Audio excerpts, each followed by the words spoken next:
Hi guys, देखिए हम CTET paper 2 के लिए मैथ्स के क्वेश्चन कर रहे हैं जो प्रीवियस ईयर में पूछे गए हैं। आज भी हम उन्हें आगे कंटिन्यू करते हैं। देखिए हमारा आज पहला क्वेश्चन है, त्रिभुज डी ई एफ और त्रिभुज पी क्यू आर में यदि डी बराबर है पी क्यू और ई एफ बराबर है पी आर और एफ डी बराबर है क्यू आर, तब त्रिभुज क्या होंगे। त्रिभुज डी ई एफ सर्वांग सम, तो इसे हम सर्वांग सम पे आधारित हमारा क्वेश्चन है ये। तो देखिए हमें सबसे पहले क्या देखना रहता है, सुनिए, देखो जो बोला है पहले वो करो। क्या बोल रहा है, त्रिभुज डी, त्रिभुज डी एफ दो त्रिभुज हैं, तो दो त्रिभुजों में हमें तुलना करनी है। एक हमारा ये डी, त्रिभुज डी ई और एफ, त्रिभुज डी एफ।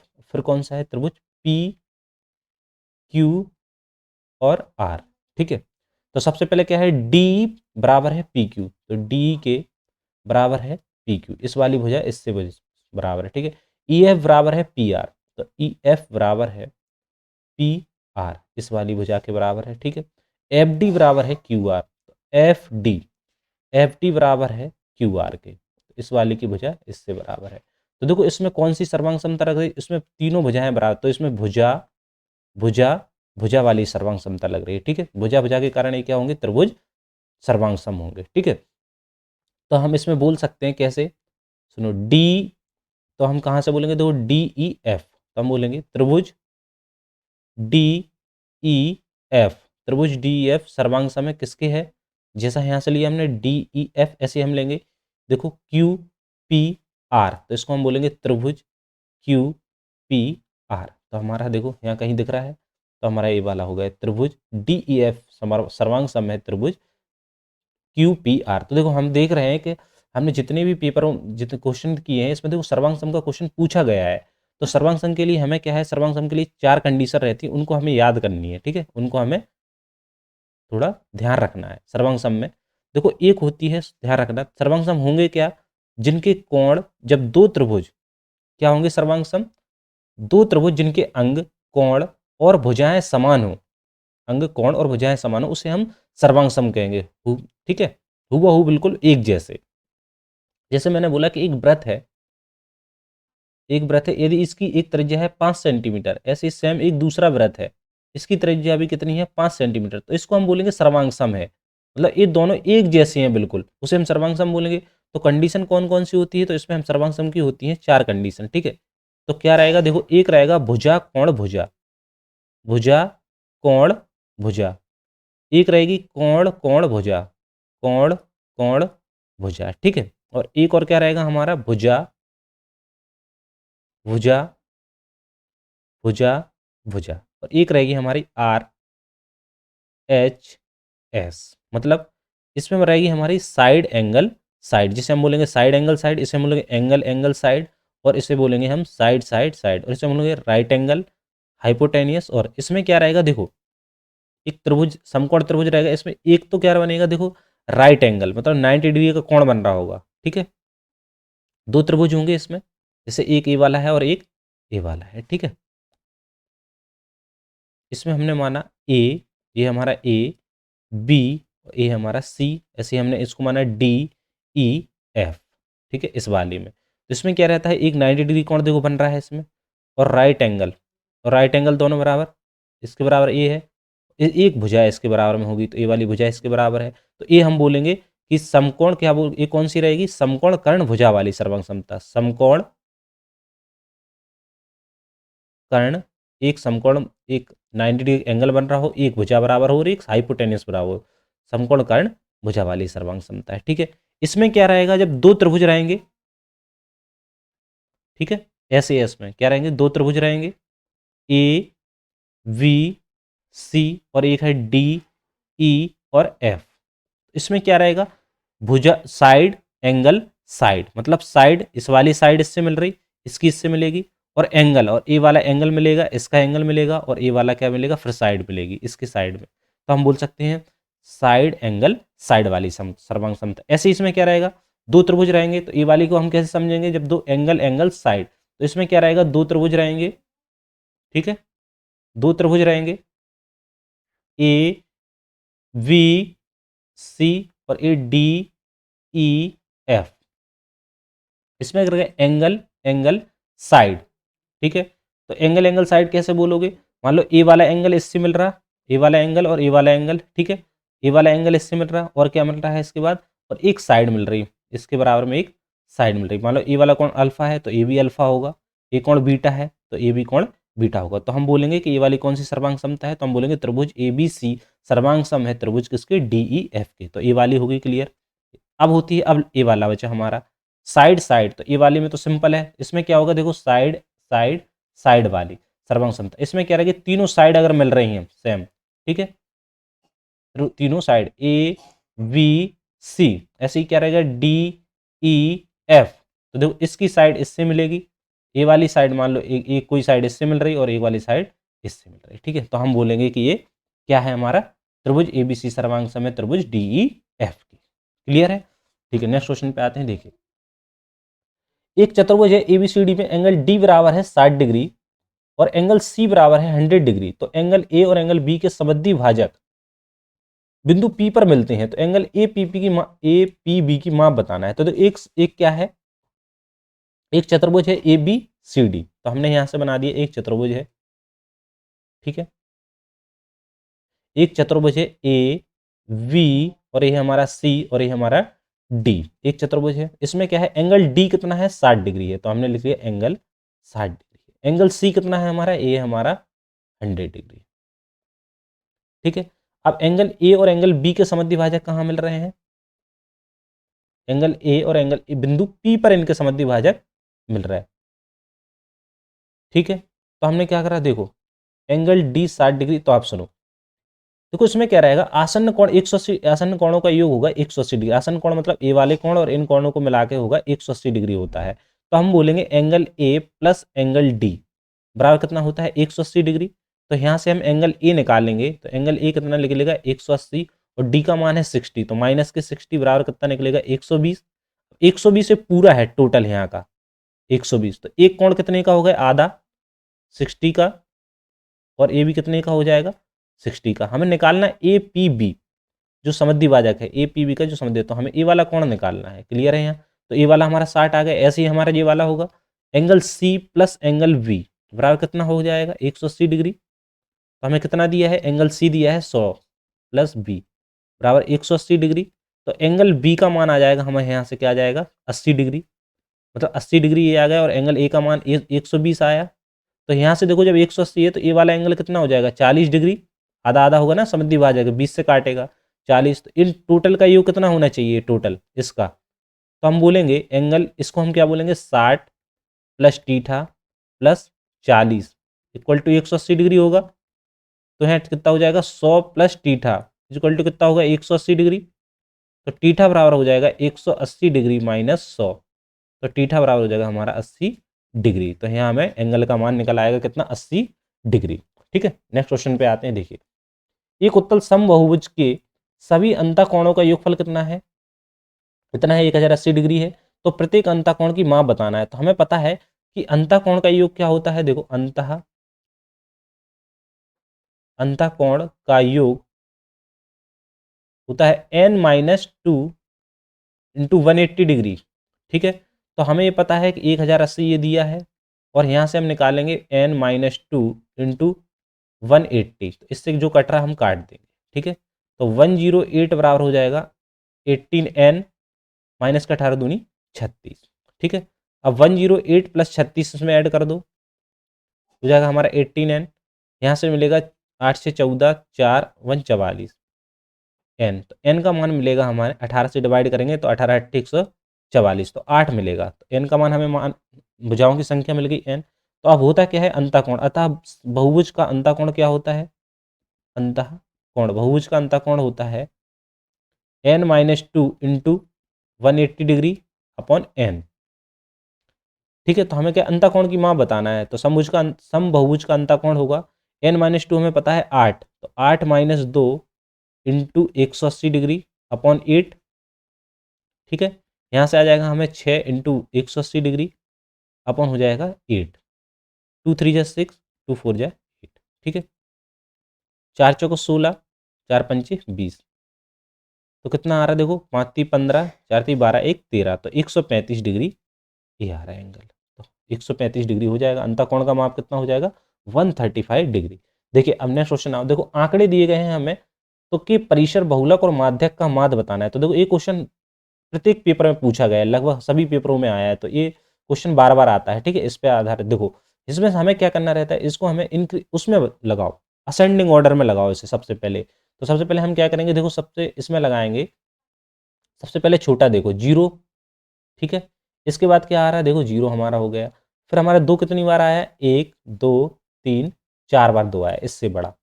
तो 2 1 2 3 और 4, ठीक है। इसके बाद फिर क्या आया, 3, 3 कितनी बार आया, 1 बार और 2 बार। तो 3 हम यहाँ लिख देंगे 2 बार। फिर 4 लिखेंगे हम, 4 कितनी बार आया, 2 बार, 3 बार। 4 हमारा कितनी बार आया, 3 बार। अब काउंट करो कितने हो रहे हैं, 1 2 3 4 5 6 7 8 9 10। 1 2 3 4 5 6 7 8 9 10 11, एक और रह गया, 7 रह गया अभी देखो। तो 7 हमारा हो गया। अब हमारा देखो सुनो, परिसर क्या होगा, परिसर होगा इसमें जो सबसे बड़ी वैल्यू है और जो सबसे छोटी वैल्यू, सबसे बड़ी वैल्यू में से सबसे छोटा मान, इसमें सबसे जो छोटा वाला अंक डिजिट होगा उसको हम माइनस कर देंगे, या उच्चतम मान में से क्या करेंगे, निम्नतम मान को माइनस कर देंगे। तो देखो हमें परिसर मिल जाएगा 7, ठीक है। अब बहुलक क्या होगा, बहुलक होगा जिसकी सबसे ज्यादा बारंबारता है। तो ये 2 सबसे बार आया है, देखो सब ज्यादा बार आया है, 2 4 बार, तो हम यहाँ लिख देंगे 2। अब माध्यक क्या होगा, माध्यक मतलब होता है बीच का पॉइंट निकालेंगे, बीच का कोई एक अंक। देखो कितने हैं, 11 हैं, तो 20 हम यहाँ से 5 हटा देंगे, ठीक है, और लास्ट से 5 हटा देंगे, तो बचा क्या है, बीच का 3। तो ये हमारा माध्यक हो गया। अब इन सभी का क्या निकालना है, हमें माध्य निकालना, मतलब एवरेज निकालना है इन 3 का। तो टोटल कितना हो जाएगा, 7 + 2 + 3, और एक टोटल अंक कितने हैं, 3। तो हमारा कितना हो गया, 12/3, 3 4 जा 12। तो इसका करेक्ट आंसर कितना आ रहा, 4। नेक्स्ट क्वेश्चन पे आओ, देखो 22 चौंगन और 135 तो 198 का एलसीएम निकालना। तो सबसे पहले हम क्या करेंगे इस वाले क्वेश्चन में कि 22 22 है, इसका एलसीएम निकाल लो, 11 × 2, ठीक है। इसके बाद आता है 54, तो 54 का होता है 27 दूनी 54, तो 3 की पावर 3 × 2। इसके बाद आता है 135, ठीक है। अब 135 का तुम एलसीएम इसका निकालोगे, तो 135 तो कितना हो जाएगा, देखो 5 × 15, सॉरी 5 दूनी 10, 5 सत्ते 35, तो 27 × 5 मतलब 3 की पावर 3 × 5, ठीक है। इसके बाद हमारा आता है 198, तो 198 के तुम फैक्टर निकालोगे, तो 198 के फैक्टर निकालोगे तो कितना निकलेगा, 2 2 9 जा 9 दूनी 18, सॉरी 2 9 18, 2 9 18 99, फिर 11 से काटो, 11 9 जा, तो इसको हम क्या लिख सकते हैं, 3 × 2 × 2 × 11, ठीक है। तो सबसे पहले हम देखेंगे कि सबसे ज़्यादा वाला लेंगे हम, सबसे ज़्यादा पावर किसके, पहले हम सबसे बड़ा वाला ले लिया, फिर उसके बाद 5 में देखेंगे सब में मिल रहा कि नहीं, 5 कितने मैक्सिमम पावर वाला लेते हैं। तो देखो एक तो हम क्या रहेंगे, 2 लेंगे, तो 2 तो हमारा आ रहा है स्टार्टिंग में 3 की पावर, फिर 11 फिर 5 आ रहा, फिर इसके बाद क्या आ रहा है 11, तो 2 × 3 क्यू, 2 × 3 क्यू × 5 × 11, तो ये वाला हमारा, ठीक है, करेक्ट आ रहा है। देखिए तो हमारा हो रहा है ये वाला तीसरा, ठीक है। एलसीएम निकालना है हमें। नेक्स्ट क्वेश्चन पे आते हैं, देखिए -7 और -3 के बीच स्थित पूर्णांकों का गुणनफल बताना है हमें। तो हमें पता है कि एक नंबर लाइन है, हमें पता है यहाँ पर बीच में 0 है, इस तरफ धनात्मक संख्या है, इस तरफ ऋणात्मक संख्या है। तो यहाँ से मान रहे हैं हम, मान लो -1 है, -1 नहीं, यहाँ से हम स्टार्टिंग कर रहे हैं -2 और यहाँ है -3, ठीक है। फिर क्या हो जाएगा, -4 -5, इस तरफ बढ़ते जाएंगे, -6, और जी क्या हो जाएगा, -7। इसके बाद जाएंगे -7 और -3 के बीच बतानी है। तो -7 और -3 के बीच के क्या हुआ, -6 गुणा -5 गुणा -4। तो देखो 6 पंचे 30, 4 × 3 = 12, तो कितना है 120। और फिर देखो चिन्हों का गुणा, माइनस माइनस प्लस और प्लस का माइनस, तो और विषम बार है माइनस, तो माइनस के 120 इसका करेक्ट आंसर है।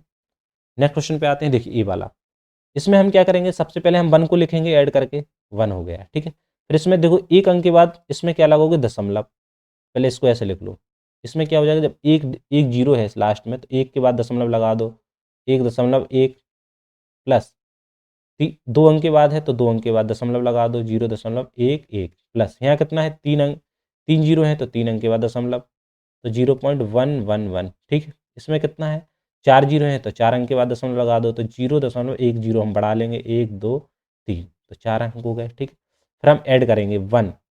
ठीक है, 1 के साथ में लिखेंगे 1.1, यहाँ जीरो ले लो।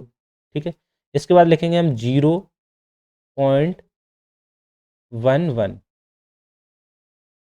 ठीक है, फिर लिखेंगे हम 0.11100।